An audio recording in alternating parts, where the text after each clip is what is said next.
Ես ողջունում եմ մեր բոլոր ռադիոլսողներին եւ ռադիոդիտողներին 106.5 հաճախականությամբ կամ մուլտիմեդիա հարթակներով դուք լսում կամ դիտում եք Modus Vivendi հաղորդումը։ Առաջին խոսափողի մոտ է հաղորդման հեղինակ Արա Պապյանը, իսկ երկրորդ խոսափողի մոտ ձեզ համար աշխատում եմ ես Սաթենիկ Զախարյանս։ Բարև ձեզ, պարոն Պապյան։ Բարև ձեզ։ Անտալիայում դիվանագիտական ֆորումը տեղի ունեցավ, որի շրջանակում կայացավ Միրզոյան Բայրամով հանդիպումը։ Ես կուզեմ ձեր արձանագրումները ներկայացնեք, ինչ հատուկ արձանագրումներ եք արել, ինչի վրա եք ուշադրություն դարձրել եւ ընդհանրապես ինչ տվեց մեզ այս հանդիպումը։ Նախ ասեմ, որ Անտալիայի այդ հավաքը, որը արդեն մի քանի տարի, կարծեմ 2021-ից ի վեր դեռնաժանակ Չավուշօղլուի նախաձեռնությամբ իրականացվում էր, բուն նպատակը սպասարկել Թուրքիայի եւ թուրքական աշխարհի շահերն է։ Այդտեղ ներկա են այն երկրները, ովքեր պատկանում են այդ ոլորտին, այսինքն թուրքալեզու են կամ ինչ-որ ձեւով առնչվում են, օրինակ Ռուսաստանը մասնակցում է, բայց Ռուսաստանը շահեր ունի եւ ինչպես Լավրովը ասաց, մենք ավելի թուրքական պետություն ենք, քան շատ այլ թուրքական պետություն, որովհետեւ շատ ավելի թուրք ապրում մեր երկրում, քան շատ թուրքախոս պետությունների քաղաքացիների թիվն է, որը մեծ ճշմարտություն կա։ Այսինքն մի 20-30 միլիոն ապրում են եւ բնիկ ռուսաստանցի թուրքախոսներ եւ բնականաբար ներգաղթալներ։ Եվ բնականաբար պիտի Բայրամովը այդ միջավայրից ինչու սա շեշտեց, որտեղ միջավայրն էլ կարևոր է, ովքեր են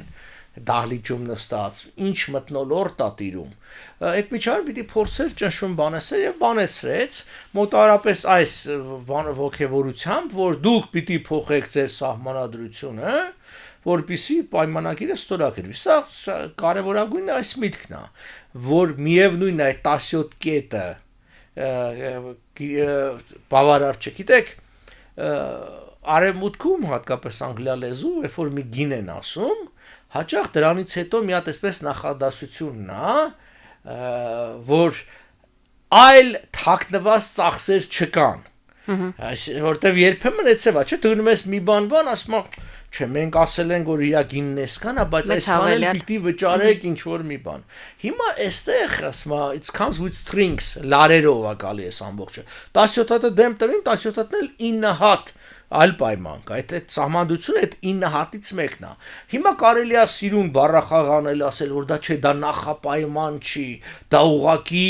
երկկողմ համաձայնության, չգիտեմ, սիրո դրսևորում, ամեն ինչ կարելի է ասել։ Բայց իրականությունն է, դա նախապայման է։ Այն էլ բավականին կոշտ, բավականին անվայելուչ, որովհետև դա ոտնահարում է մեր արժանապատվությունը, ինքնասիրությունը եւ այլն։ Բայց դա էլ են ընդունելի եւ արդեն ընդունում են։ Այդ միջանցքն էլ Նիկոլ Փաշինյանը արդեն հայտարարեց, որ միջանցքը լինելու է, անցնելու են, չենք ստուգելու որևէ բան եւ այլն։ Այն որ հիշում եք, ինքը ասում էր, երբեք հնարավոր չի բան այս կոմենքում, հիմա արդեն հայտարարվել է, որ ադրբեջանական բեռը մտնելու Հայաստան մենք իրավունք չունենք վերահսկելու։ Իրանք հայտարարագրելու են իրենց տարածքում, իրենց մաքսայինում, մենք անգամ դա իրավունք չունենք։ Այստեղ շատ վտանգավոր բաներ կա։ Բացի այն, որ մենք չենք վերահսկում, մենք չգիտենք, օրինակ պատերազմի պահին, օրինակի համար, երբ որ նաև չենք ստուգում ինչ կա մեջը, այդ վագոնները եւ այդ բեռնատարները գալիս են եւ տրոյական ձի չեն դառնում, սիրուն կանգնում են եւ մեջից տասնյակ հազարավոր, դա գնացքի մասին է խոսքը, կամ հազարավոր հատուկ ջոկատայիններ են սիրուն դուրս գալիս Հայաստանի տարածքում, լինի դա Մեղրու հատվածում, լինի եթե պիտի աշխատի նաև այս կողմում, որտեղ ուզում են իբր մինչև Նախիջևանից մտնի Երասխով, մինչև Գյումրի, հետո Թուրքիա եւ այլն, գոնե մինչև Իգդիր կարս երկաթուղու կառուցումը։ Այնպես որ տեղանալու ինչ որ սпасելի է, այսինքն կորզել մինչև վերջի կաթիլը քամել, ստանալ ինչ հնարավոր է։ Իհարկե Միրզոյանը հայտարարեց, որ այ եթե որ այդ խաղաղության պայմանագիրը ստորագրվի, մենք դրանից առաջ կամ դրանից 10 րոպե հետո նաև Մինսկի խմբի լուծարման մասին մեր համաձայնությունը կտանք, բան եւ այլն։ Ես հիշեցնեմ պարոն Միրզոյանին, որ Մինսկի խումբը չի ստեղծվել Հայաստանի կամ Ադրբեջանի ցանկությամբ։ Դա ՄԱԿ-ի անվտանգության խորհրդի որոշումով հանձնարարվել է Եվրոպայի եւ անվտանգության այդ OSCE կոչեցալ այն ժամանակ անգամ organization չէր, այլ չեմ հիշում, ուրիշ բառով էր կոչվում, այսինքն ավելի մեղմ էր,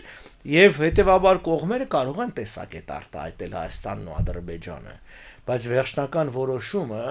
այդ Մինսկի խմբի 9 երկրներին է եւ ՄԱԿ-ի անվտանգության խորհրդին, եթե չստեղծի, այսինքն լուծարման մասին որոշում չլինի, գոնե ձևականորեն այդ կառույցը կմնա։ Իսկ եվրոպացիները արևմուտքը, մասնավորապես Կանադայի արտգործնախարարն էլ հայտարարեց մի շաբաթ առաջ, որ Արցախի հարցը լուծված չէ եւ փակ չէ։ Այսինքն հիմա կարելի է ասել, որ ման կարող են դե իրանք շահի համար են անում, իհարկե իրանք շահի համար են անում, քաղաքականությունը միշտ էլ սեփական շահի համար է, որևէ մեկը բարեգործությամբ չի զբաղվում։ Բայց այստեղ հարցը հետևյալն է. արդյոք այդ քայլը իրենց շահին համապատասխան քայլը մեր շահին համապատասխանում է թե ոչ մեկ, եւ երկրորդ, եթե անգամ չի համապատասխանում, արդյոք մենք լծակ ունենք օրինակ այդ երանախագահության եւ ընդհանրապես Մինսկի խմբի անդամ երկրներին ստիպելու մեր ցանկությունը արտահայտելուց հետո որ իրանք լուծարեն, կարծում եմ ոչ, իրենք դա պահելու են այդ ձևաչափը, որտեվ սա ամեն դեպքում լծակ է տարածաշրջանային հարցերուն խորամուխ լինելու համար։ Պարոն Պապյան, վերջերս տեսակետ հնչեց, ավելի ճիշտ կլինի ասել օրերս տեսակետ հնչեց, որ Ադրբեջանը Հայաստանից չի ուզում ոչ սահմանադրության փոփոխություն, ոչ ԵԱՀԿ Մինսկի խմբի լուծարում։ Միակ գլխավոր նպատակը Զանգեզուրի միջանցք ստանալն է եւ Իրանի հետ այս կապուղու մասին բանակցություններն էլ կարծես ինչ որ սադրանք են կամ քաղաքական բլեֆ, որպեսզի Հայաստանը տնտեսապես շահագրգռվի եւ ինքը ցանկություն հայտնի այդ միջանցքը տրամադրելու։ Իսկ դուք ինչպես եք կարծում։ Բա եթե չուզում ինչու է դրա մասին խոսում միշտ եւ բոլոր մակարդակներով։ Այսինքն ես հիմա իմ ականջներին չհավատամ, Բայրամովը 2 օր առաջ էր ասել, որ ձեր սահմանադրությունը պետք է փոխվի։ Անկամ նրանից հետո, երբ որ Նիկոլ Փաշինյանն ասեց, որ պետք է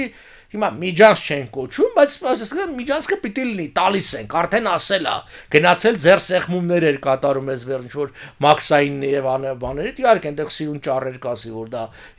մեր շահերից է բխում եւ այլն, բայց կտեսնենք, այ միջանցքը կտա։ Հիմա տեսնենք միջանցքը տալուց հետո Ադրբեջանը կշարունակի պահանջել, որ սահմանադրությունը փոխվի, իհարկե։ Հետևաբար այդ պնդբան անհիմն լինելը ակնհայտ կդառնա։ Ինչպես օրինակ շատերն ասում էին, որ չէ, գիտեք, Ադրբեջանին պետք չի Հայաստանից, իսկ Հայաստանից օրինակ սովետական Հայաստանը կա, տա որևէ տարածք, այդ ամբողջ իրենք որ խոսում են զուտ Արցախի համար, իսկ հետո խաղաղություն կլինի Արցախը արդեն 20 թվին եւ 22 թվին ոնց ասած գրավել է 22 թվից չի խոսում, ու այլ պահանջների մասին խոսում է։ Պետքա լուրջ մոտենալ Ադրբեջանի բոլոր հայտարարություններին եւ առիթ ունեցել ենք մի անգամ էլ կրկնել։ Դա թուրքական դիվանագիտությունը շատ հետաքրքիր է։ Ես կասեի բուլդոգի դիվանագիտություն է։ Շները տարբեր տեսակի են լինում։ Շուն կա, որ օրինական բռնումա կծումա թողումա։ Այդ հովվաշները, ավչարկակոչեցյալները, բուլդոգը այդպես չի։ Բուլդոգը որ բռնում է, ինքը sense ծամելով գնում է, ինչքան կարա, մինչև սատկացնի զոհին։ Իրենք բուլդոգի քաղաքականություն են անում, իրանք որ բռնում են, իրանք sense ծամելով գնում են, չեն բավարարվում։ Եվ քանի դեռ, այ հիմա մենք այդ վիճակում ենք, իրանք բռնել են եւ իրանք քթին ատամներին խփող չկա, իրանք ծամելու են այնքան, ինչքան կգան կհասնեն կենսապահովման կետերի եւ ասենք դրանով հայկական պետականության վերջը կտան։ Մեկ անգամ եւս հիշեցնեմ տարիների վեր կրկնվող միտքը Ադրբեջանի նպատակը երբևէ չի եղել Արցախի այսպես կոչված ազատագրումը։ Արցախը իրենց համար երրորդական է միշտեղ։ Իրանց պետք չի Արցախը։ Ինչ տանեն այդ Արցախը։ Դա ոչինչ է, ինչ որ մի հատ հողակտոր է, որով ավել կամ պակաս ոչ։ Իրանց նպատակը եղել է եւ մնում է հայոց պետականության ոչնչացումը։ Մեկ, որպես նվազագույն ծրագիր, որպես առավելագույն ծրագիր հայոց հավաքական գոյության ոչնչացումը հարավային Կովկասում։ Այսինքն նրանք ովքեր որ մտածում են որ կարող են ապրել Ադրբեջանի իշխանության տակ եւ նրանց կոշիկները մաքրել եւ որպես հարճեր աշխատել բորդելներում, դա էլ թույլ չեն տալու։ Դա էլ թույլ չեն տալուս, որովհետեւ իրանք դա չեն ուզում։ հայերի գոյությունը ինքնին դա մեղադրանք է իրենց համար, հայերը կարող են գոյատևել Ամերիկայում ըստ իրենց, հայերը կարող են գոյատևել Մոսկվայում, Ստավրոպոլում, բայց տարածաշրջանում ոչ, որովհետև եթե տարածաշրջանում քանի դեռ կա հայ, ուրեմն կա հայկական հարց, ուրեմն կա ինչ-որ ձև վերականգնելու արդարությունը ձգտում։ Իրենք սիրուն ձևով պարտադիր չէ ոչնչացնելով անպայման սիրուն ձևով հայաթափ են անում Հայաստանը եւ այդտեղ Նիկոլ Փաշինյանը եւս օգնում է եւ տնտեսական իր այս քաղաքականությամբ տուգանքների եւ հարկերի բարձրացումով եւ հոգեբանական, այսինքն տեսեք շատ հետաքրքիր գործընթաց է գնում մեր կրթական համակարգից եւ այլն հանվելա մեր ինքնության հիմնական ինչ ասեմ սուները հենասուները հանվում են այսինքն դու կարող ես ֆիզիկապես մնում ես որպես մարդ եւ հայ բայց քո ինքնությունը հայությունից դատարկվում է ավելին ասեմ շատերը տեղյակ չեն բայց սեպտեմբերի 1-ից դպրոցներից հանվում է նախնական ռազմական պատրաստություն 10 չի լինելու այլևս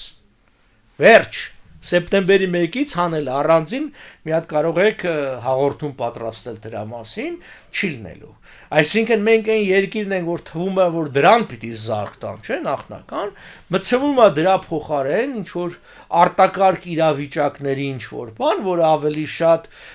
պիտի շեշտը դրվի բնական աղետների եւ այլն իսկ նախքին դասընթացը իր բոլոր թերություններով հանդերձ որոշակի հետ զենքի աշխատանք էր կատարվում, որոշակի ռմբերից պաշտպանվելու եւ այլն։ Հիմա դա հանվում է եւ դա վստահ եմ Ադրբեջանի այն պահանջների լույսի ներքո պիտի դարձարկել որ իրենք ասում են որ դուք իրավունք չունեք վերականգնել բանակը Եվ անգամ այն զենքերը, որը գնել եք, պիտի վերադարձնեք, ոչ միայն պիտի զենք չառնեք, պիտի վերադարձնեք։ Իսկ բնական է դպրոցներից հանելով նման ծրագիրը, հենց դա էլ իրականացվում է։ Ճիշտ ասած, ես սպասում եմ, որ պիտի ասեք հայոց եկեղեցի առարկան, բայց զարմացա ոչ հաճելիորեն նախնական զինվորական պատրաստության Հայոց եկեղեցին պիտի հստակ հասկանանք, որ մենք մեր եկեղեցին ընկալում ենք, ես կոնե այդպես եմ ընկալում, որպես ազգային հաստատություն։ Ինձ համար ինքը կրոնական հաստատություն չի։ Ինձ համար ազգային ինչ-որ հաստատություն, հա, որը պետականազուրկ վիճակում որոշակի նաև պետականության գործառույթներ է կատարել, չմոռանանք, որ մենք եւ ռուսական կայսրության մեջ, իսկ Օսմանյան կայսրության մեջ առավել եւս որպես էթնո-կրոնական համայնք ենք եղել, ճանաչված միլիետ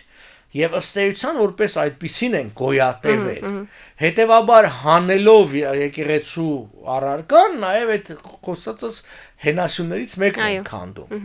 Բայց սա արդեն ոչ թե հոգևոր Հայաստանի կործանումն է հիմա։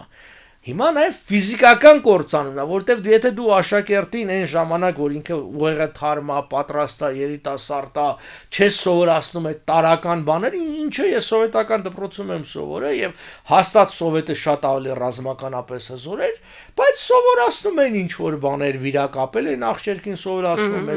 մեզ ինչ որ պաշտպանվելու հմտությունները, որոշակի գիտելիքներ եւ այլն։ Իսկ հիմա հավանականությունը պատերազմի շատ ավելի մեծ է, քան սովետի տարիներին, հետևաբար դա պիտի ընդլայնվի։ Եվ տեսեք ինչ է տեղի ունենում։ Մասնավոր կազմակերպություններ դա անում են, գրակել են սովորացնում բան եւ ճիշտ են անում։ Ես իհարկե դրա հետ մեծ հույսեր չեմ կապում, որ դանով կարելի է պատերազմ հաղթել, բայց դանով զոհերի թիվը կարելի է նվազեցնել։ Եվ եթե այդ գիտելիքի շնորհիվ 2%, 5% զոհերի թիվը պակասի, արդեն լավ է։ Նույն այդ նախնական ռազմական պատրաստություն կամ զինվորական պատրաստության առարկան բերելու էր նրան, որ մի քանի տոկոսով զոհերի թիվը պակաս լինի։ Գիտեք,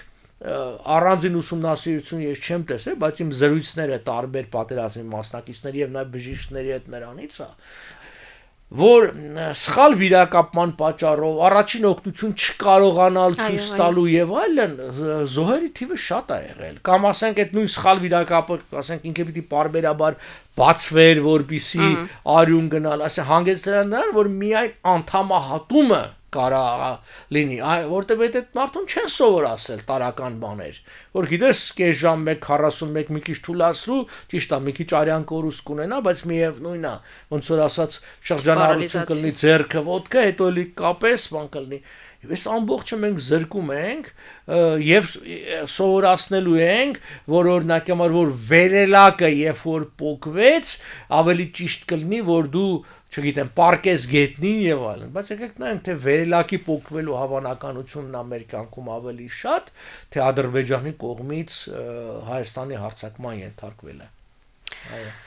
Պարոն Պապյան, կուզեմ նաև վերադառնանք Բայրամով Միրզոյան զրույցին, բանավեճ էր ավելի ճիշտ սա, ոչ թե զրույց, որի ընթացքում Արարատ Միրզոյանն էլ Արագած Միրզոյանը Արարատ Միրզոյանը այսպես Բայրամովին ի պատասխան Բայրամովի նշած այն կետին, որ պիտի սահմանադրությունը փոխվի, նշեց, որ մենք էլ կարող ենք ասել, որ Ադրբեջանի սահմանադրության մեջ կան կետեր, որոնք խախտում են օրինակ Հայաստանի ամբողջականությունը տարածքային։ Ինչն է հետաքրքիր։ Բայրամովը պատասխանեց, որ եթե այդպիսի բան կար, ինչու միջև հիմա չէիք ասում։ Եվ եթե դուք տեսնում եք մեր սահմանադրության մեջ պահանջ, նշանակում է պայմանագրի ստորագրումը ոչինչ չի փոխելու։ Սա ինչ է նշանակում։ Մենք ձախողել ենք մեր ամբողջ այս դիվանագիտական պայքարը եւ կարող ենք այլ բան անել այս ընթացքում։ Միգուցե պիտի սկզբից դիմենք այդ հարցով, որ այ իրեն սահմանադրության մեջ էլ էսպիսի կետ կա։ Դիվանագիտությունը դա խոսքի արվեստ է, անել գրավոր խոսքի։ Ադրբեջանը, երբ որ անընդհատ հայտարարում էր եւ արձանագրում էր, որ Հայաստանը օկուպացել է 20%-ը, մեզ թվում էր, որ դա ինչ է, դե զզվացեց անընդհատ կրկն, ոչ, դա արձանագրում է, որտեվ դիվանագիտություն դա է։ Այսինքն ինչ որ պաշտոնապես հայտարարվեց եւ հատկաթղթին հանձնվեց, դա է մնում։ Մնացածը ոչինչ չի մնում, մնացածը հեքիաթ է։ Հիմա հարցը հետեւյալն է, մարդը ճիշտ է ասել։ Խնդիրներ ունեիք, դրեք այդ խնդիրը։ Ձեր մեջ խոսալով կամ ներքին հարցազրույցներով դա այդպես չի։ Դրա համար կարգ կա, ընթացակ կարգ կա։ Հիշում եք մենք որ խոսում էինք հապկից դուրս գալու մասին, ես ասում եի, դու կարաս 100 հարցազրույց տաս դուրս եմ գալու, դա ոչինչ է, դա օդի տատանում է, խոսք է։ Քանի դեռ դու ըստ ընթացակարգի դիմում չես տվել, ուրեմն դու այդպեսին ես քայլել չես ձեռնարկում։ Նույնն էլ Բայրամով այդ առումով ճիշտ է, եւ այս Բայրամը մի շատ ուրիշ հետաքրքիր բան ասեց։ Հայկական կողմը մեզ համոզում էր, խափում էր անընդհատ, որ դա եւ Միրզոյանը այդ ձև ասեց, որ քանի որ կետ կա, որ ասում է, որ ներքին օրենսդրության հակասության դեպքում գերակայություն պիտի ունենա այդ պայմանագիրը, իսկ այդտեղ կետ պիտի լինի, որ կողմերը չունեն տարածքային պահանջներ, դրա համար այս սահմանադրություն փոխել չփոխելը իմաստ չունի։ Բայրամն ասեց ոչ, խոսքը գրված է ներքին օրենսդրությունը բացի սահմանադրությունից։ Ցավենա, որ մենք սիսավներով ենք առաջարժվում, մենք չենք տեսել ինչ կա այդ փաստաթղթի մեջ։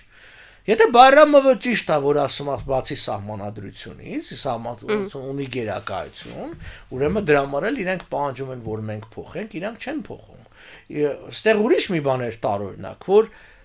Արագած Միրզոյանը պաշտպանեց ադրբեջանական դիրքորոշումը։ Այն առումով, որ ասեց, որ իսկ այդ առաջին հանրապետության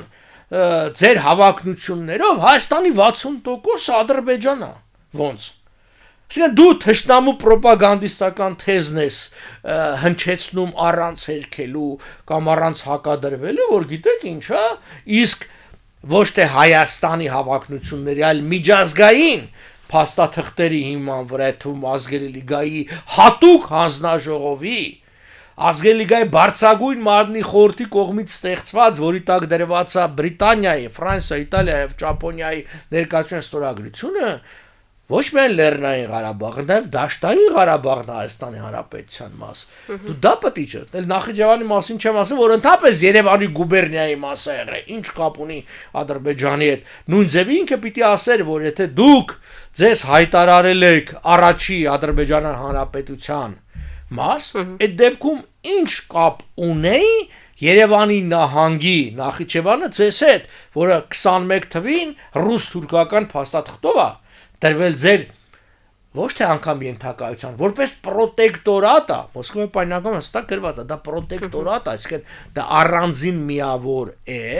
որի արտաքին եւ պաշտպանական քաղաքականությունը համաձայնեցվում է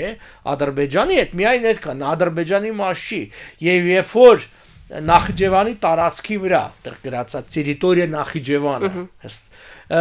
հայտարարվեց Նախիջևանի ինքնավար մարզ, Թուրքիան այն պետությունն էր, որը պաշտոնապես գրավոր բողոքեց։ Էլի մենք եկանք նրան, ինչու պաշտոնապես գրավոր, որովհետև դա է մնում դիվանագիտությունից։ Դիվանագիտության բառի հիմքը հայերենում շատ լավ է, դիվան, արխիվ բառն է։ Պատահական չի եւ դիպլոմատիա բառի հիմքն էլ դիպլոման է, այսինքն այն տախտակը, որի վրա գրում էին մոմապատ տախտակը հույները։ Այսինքն մենք եկանք նրան, որ այս դիվանագիտության հիմնում գրավոր խոսքն է, որը պետք է մնա։ Դրա համար պահանջներ ունեք, դրեք, խոսացեք, ամրագրեք, որ հիմա հաճախ ասում են ինչ ես խոսում Ուիլսոնի իրավարար վճռում, ասես դրա համար խոսում եմ, ես դա արձանագրում եմ։ Արձանում որ նման մի բան կա, որբիսի վաղը միսօրով իրավիճակ փոխվի, այդտեղ կա էստոպելի սկզբունք, այսինքն չասեն որ դուք ձեր անգործությամբ տվել եք համաձայնության, հնչեցնելով, այո, թեկուզ եւ հասարակական, այսպես ասած, ձայն բարձրացնելով, ես որոշակի մթնոլորտ եմ ստեղծում, իսկ իհարկե լավ կլիներ որ դրա մասին պետական կառույցներ, իսկ պետությունը Հայաստանի Հանրապետությունը առ այսօր մի պետական քայլ ընդամենը արե, դա երբ որ պետական նամականիշ թողարկվեց իրավարար վճռի եւ Սևրի պայմանագրի 100-ամյակի առիթով, դա էլ իմ ջանքերի շնորհիվ եւ ընդամենը 500 հատ ոչ ավել, բայց ամեն դեպքում այդ բանը տեղի ունեցավ։ Դա միակ քայլն է, որ Հայաստանի Հանրապետությունը տվելա որոշակի կարգավիճակ, ոչ ավել։ Ուղղակի որպես պատմական փաստաթղթի 100-ամյակ ըստ իր տեսակետի, թեև պիտի ասել, որ Արմեն Սարգսյանի հարցազրույցի մեջ ինքը միանշանակ նշեց, որ դա ոչ միայն պատմական փաստաթուղթ է, իրավական փաստաթուղթ է։ Պարոն Պապյան, ելնելով այս հանդիպման արդյունքներից, ինչ եք կարծում, մենք պիտի փոխենք մեր դիվանագիտական քաղաքականությունը, ինչ պիտի անենք, պիտի էլի շահագրգռվածություն ցույց տանք, որ ուզում ենք այդ պայմանագիրը ստորագրվի, թե ոչ։ Բանակցություններով տարիներ, տասնամյակներ շարունակ Ադրբեջանը ցույց տալ իր շահագրգռությունը, հիշում եք, առանց այնտեղ երեք սկզբունքներ էր, որը զենքի չկիրառում, ուժի չկիրառում, սպառնալիքի չկիրառում եւ այլն բաներ կար, բայց իրան ժամանակ էր պետք, որպեսզի ինքը ռազմականապես հզորացնի իր երկիրը եւ տնտեսապես, որտեղ 90-ականներին, երբ որ մենք հաղթեցինք, երբ որ տվյալները նայում եք, մենք եւ ռազմականապես եւ տնտեսապես ավելի հզոր էինք, քան Ադրբեջանը,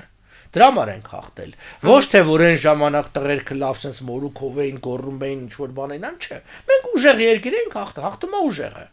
Հետո Ադրբեջանը սկսեց ուժեղանալ եւ հատկապես 2000-ից հետո, երբ որ ստորագրեցին Դարի պայմանագիրը, ասենք մենք Տիքուր Արաքսյան հովիտը գրավենք, որովհետեւ նրանք արտանելու հնարավորություն չունեն այն նավթն ու գազը։ Եթե դու թողել ես, որ իրանք արտանեն, ծախեն, փողը գալիս է, փողը հետ միասին գալիս է զենքը եւ այլ բաները։ Հիմա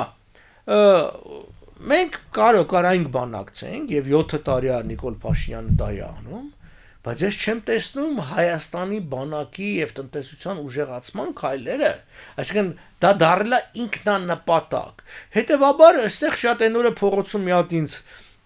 ներկայ իշխանության ներկայացուցիչ էր մոտեցել եւ համոզում էր, դե մենք թույլ ենք ուրիշ ճար չունենք։ Հասնում եմ, բայց թույլ ենք ձեր երեսից, ուժեղացնեիք։ Բա 7 տարի աշխատավարձ եք ստանում, գործողումների եք գնում, հիմա փողկապը կապել ես $3000 կոստյում ակել ես, ելես փողոց, մանես գալի անեիր այդ բանը։ Բա ոնց անենք, չենք կարող, ասում եմ, չես կարող գնա, ես կգամ, ես կանեմ։ Ես $250 միլիոն, որը ոչինչ է պետության համար, կստեղծեմ այնպիսի ռազմական կառույց, կրկնում եմ, $250 միլիոն, որով Ադրբեջանը երբեք քովրա չի արձակվում, որտեվ դրա պատասխանը կլինի ավերիչ իր համար։ Իսկ մենք տարեկան $1 միլիարդ ավել ենք ծախսում պաշտպանության վրա, ճիշտ է, խորամանկություն ենք անում, հիմա գնումների վրա ավելացված արժեքի հարկը ավելացնում ենք, հետո էդի հետ ենք վերցնում, բայց 20% ստացվում է, որ ծախսը շատացել է, բայց իրականության մեջ բանա, մյուս կողմից էլ գնումները շատ սխալ են տեղի ունենում, այսինքն ինչպես հետո էլ 500 միլիոն ռուսներին տվեցին, ինչ որ անկապ բաներ այսպես այո դա պետքա փոխենք, բայց դա պետք է զուգահեռաբար նկատենք բանակցային եւ այս բանը, դրա զուգահեռաբար առաջին հերթին որպես պաշտպանական հիմնական գիծ գործոն պիտի լինի նոր ռազմաքաղաքական հարաբերությունները արևմուտքի երկրների հետ։ Մեզ դաշնակիցներ են պետք։ Առանց դաշնակցի մենք այս շրջանում չենք կարող գոյատևել։ Այսինքն դա պետք է, մյուսը, ասես դա արտաքին պաշտպանությունն է, մյուսը ոնց ասած ներքին, այդ կազմակերպման եւ այլն, որ նշանակում այ ոչ թե նախնական ռազմական պատրաստության դասը հանել, այլ ընդհակառակը պետքա ուժեղացնել, պետքա անընդհատ բաներ անել մենք կարծեմ արդյունեցել ենք խոսել այդ Սուզանավի սկզբունքով երկիրը կառուցել, երբ որ երկիրը մի քանի բլոկներից պիտի լինի, որտեղ կենսապահովման միջոցները պիտի լինեն։ Օրինակ Իսրայելում ամեն մի շենքի վերևը հատուկ գեներատորներ ա դրած, որ լույս չունի, ես հարց տամ։ Այդ սակուրաների փոխարեն ծախսելու փոխարեն ի վերջո կան բաներ, չէ, նաև բան առողջապահություն նաև քաղաքապետարանն է ենթարկում գեներատորներ արեք դրեք հիվանդանոցներին, վաղը որ այս հոսանքների անջատումներն եղավ, իսկ պատերազմի ժամանակ հաստատ լինելու է, բա այդ կրթական, առողջապահական եւ այլ համակարգերը ոնց են առանց հոսանքի գնալու, թե անընդհատ մտածում եք, նայեք, միշտ պիտի, եթե երկրի ղեկավար ես, քո սկզբունքը կառավարման պիտի լինի հետեւյալը կանխատեսել եւ պատրաստվել վատագույն սցենարի համար եւ աշխատել որպիսի վատագույնը չլինի բայց դու պիտի հաշվի առնես որ կարա լինի վատագույնը հոսանք չկա, էս չկա, ճանապարհները փակ են եւ այլն Արցախը օրինակը մեզ համար դաս պիտի լինի Արցախը որը կարող էր 3 միլիոն մարդ նման բերի հող չկա Հայաստանը որտեղ չունի 3 միլիոն մարդ կերակրեր, բայց քանի որ այդ ամբողջը չէր այնտեղ ոնց որ ասած ոչ ավանդույթը կա, ոչ այլ էին, եւ գալիս էին Հայաստանի մյուս մարզերից էին տանում այնտեղ, ասենք Միրգ բանջարեղեն, հենց որ այդ ճանապարհը փակվեց, հայտնվեցին լուրջ սննդի խնդրի մեջ։ Նույնը կարա լինի այս ամբողջ Հայաստանի հետ, Կանադայի նման երկիրը, որը մեծաքանակ ծորեն արտահանում Այնտեղ շատ սկզբուն կա պետությունը յուրաքանչյուր տարի մասնավորներից մեծաքանակ ծորեն առնում եւ պայստավորում է եւ այդ հին պայստեմ քան որ տեղել չկա այդ հին ծորենն էլ որպես բարեգործություն ծախում է կամ նվիրում է Աֆրիկային եւ Հայաստան նման հետամնաց երկրներին Երբ որ էսյանց հարցրեցի բայց դե լավ այդքան ծորենջիչների տա պետք է այդքան փողեն շատ բարձ որպիսի մեր ֆերմերը շարունակի ծորեն աճեցնել Որտեւ եթե մենք մի տարի չառնենք ծորեն, 2 տարի չառնենք, ֆերմերը չի ծախում, չի աճեցնի։ Վաղը միսօր երաշտ կարող է լինի, պատերազմ կարող է լինի։ Կանադան մտածում էր պատերազմի մասին եւ հիմա ոնց որ ճիշտ է, էլի, Թրամփը կա, լինի մենք պիտի ունենանք սեփական արտադրությունը, պարենային անվտանգության հարց պիտի լուծենք, որովհետև դա կարևոր է։ Իսկ Նիկոլ Փաշինյանի առաջին գործերից մեկը որ արեց, հիշեցնեմ ձեզ, դա գյուղատնտեսության նախարարության որպես առանձին կառույցի լուծարումներ։ Գյուղատնտեսության նախարարություն մենք չունենք։ Այսինքն պարենային անվտանգությունը, որը Հայաստանի համար խիստ կարևոր է, սովետի ժամանակ մենք բացի գյուղատնտեսություն, մենք հացամթերումների կոմիտեն, այսինքն հատուկ մարմին կար, որը զբաղվում էր ծորենով, սովետի ժամանակ, որ այսինքն շրջափակման հնարավորությունը շատ քիչ է։ Մենք մի երկիր ենք, որ մի հատ փոքր ելք ունենք այնտեղ Իրան, այնը հայտնի չէ այնտեղ, այսինքն ոնց կլինի, որտեղ պատերազմի ժամանակ 20-20-ի ժամանակ այնտեղ տեղական թուրքախոսներին ոտի էին հանել նույն ադրբեջանական գործակալները եւ այլն եւ մյուսն էլ Վրաստանն է որ էլի կայուն չի չգիտես ոնց կլինի այսինքն մենք մի երկիր ենք բա դու ամբողջ հույսը դրել ես նրա վրա որ պիտի դրսից ներմուծես եւ դու չունես այդ պայեսները այ մենք այստեղ Երևանում Սիլաչիում մեծ էլևատոր ունենք որ օլիգարխներից մեկը գրզոն առավ եւ քանդեց Բայց դա պահեստ էր, չէ՞, եթե տեսել եք այդ հսկայական սյուները որ կա, դրա մեջ ինչ էր, դրա մեջ ծորեն էր։ Դա մեջ ծորը, այսինքն երկիրը պիտի ունենա առնվազն կես տարվա իր ամեն ինչը։ բանը ցավոք սրտի չկա հետո ինչ ասեմ մենք պիտի հիշենք մի կարևոր բան մեր տարածաշրջանում մենք թևակողել ենք անկայունության մի մեծ փուլ որը տարիներ գուցե տասնամյակներ այս անկայունությունը շարունակվելու Պարբերաբար սրացումներ են լինելու են պատերազմներ, այ մենք քիչ առաջ խոսում էինք Իրան-Ամերիկա հարաբերությունների մասին, չէ՞։ Տաստված ոնց որ թե ինչ որ մի քիչ լեզու գտնում են եւ այլն։ Բայց պատկերացնենք, ասենք այնտեղ բախումներ, պատերազմ, այսինքն մենակ մեր խնդիրները չի, մեր հարևանն էլ այդ խնդիրներն ունեն, որը մեր վրա անդրադառնալու է, բայց չմտածենք ինչ ալնելու։ Ընկել են ձևական ինչ որ ես երբ որ լսում ես մեր այս կառավարության նիստերը որի ժամանակ Նիկոլ Փաշինյանը ինչ որ մենախոսությունների գիրկն անգնում ինչ որ բաներ է պատմում իր հուշերը մտքերը տպավորությունն է նա ոնց որ են պիոներ պալատում ինչ որ պատերազմի վետերան է եկել եւ այդ կար տենց բաներ կար պատխելք էին սովորացնում բան եղբայր ընդ նստածների կեսի շատ է քեզից ավելի լավ կրթություններ լինի խելքներն է բայց դու իրանց ստորացնելով որտեվ այս մարդիկ նստած գլուխներն են տնտամբացնում ինչ որ բաներ ես պատմում երբ որ անվտանգության խնդիրներ պետք է լուծել անվտանգության խնդիրներ պետք է մեր կառավարության հարցերի մեծագույն մասը չզեկուցվող են, բայց երբ որ հասկանում ես ինչ է, այսինքն դա բանակի հետ կապ չունի, մեծ մասը կամ ոստիկանությանն, ասենք բաներն է, նման կամ փողեր հատկացնել ինչ որ տարբեր իրենց թիմի տարբեր ներկայացուցիչներին դրա մասին է խոսքը, դրա համար է չզեկուցվող։ Իսկ տպավորությունը կարող է նստի, որ դա չզեկուցվող է, ուրեմն ինչ որ լուրջ հարցեր են քննարկում։ Այո։ Շնորհակալություն պարոն Պապյան զրույցի համար մեր եթերաժամանակը մոտեցավ իր ավարտին իսկ ես մեր ռադիո լսողներին եւ ռադիոդիտողներին հիշեցնեմ որ եթերում Modus Vivendi հաղորդումն էր իսկ մենք ինչպես միշտ կհանդիպենք հաջորդ երեքշաբթի